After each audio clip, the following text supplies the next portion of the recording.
All right, so I did Asian jumping carp. I can't really pronounce the scientific name, so it's a lot to pronounce, but yeah, next slide. So the description is they're related to a lot of different kinds of carp, such as the big head carp, common carp, grass carp, and black carp.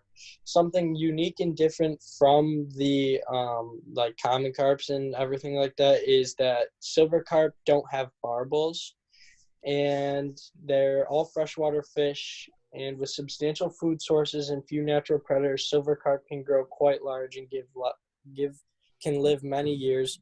Silver carp may live as long as 20 years in the wild. Next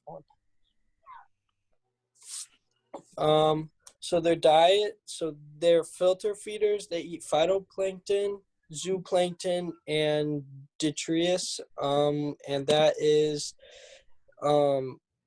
dead organic material. So it's just dead organic material. And they can consume half their body weight in a day, and they also compete with another bait fish that are gizzard shad, and they compete for food with them. Next slide. And the problems they cause is they can jump out of water and potentially really hurt anglers that are targeting other species, and this can result obviously when they jump and they can hit anglers in the head.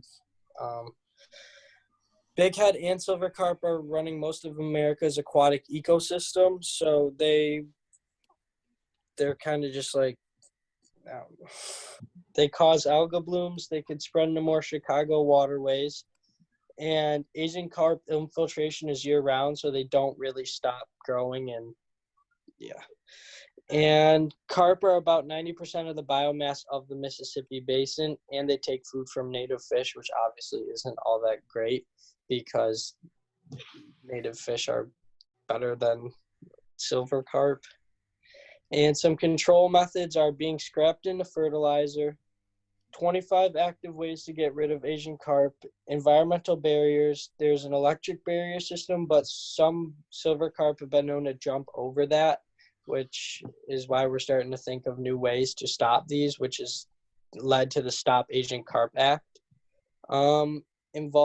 Events that involve catching and keeping fish are taking great quantities of these fish, and people also like to bow fish for these fish. And when you bow fish for them, you usually catch them in like great quantities, probably like 20. The reproduction is the eggs of silver carp can reach maturity when they're about 3 to 4 millimeters in size, and reproduction occurs in late spring and early summer. Silver carp participate in broadcast spawning, which is just kind of just releasing eggs and everything, just letting it fly. Spawning a silver carp takes place upstream, and a single female can carry as many as 2 million eggs, and they reproduce very, very quickly. They are native to Eastern Asia, China, and Eastern Siberia, and parts of Russia. And here's a USGS map of the silver carp spread. It's an animation, but I don't know if the animation is not working, Dr. York. We'll go to that afterwards, Jack, because that would be kind of cool. Okay. All right, so keep going. It's invasive through the Des Plaines and Illinois River, and here's another map to the right. Yeah.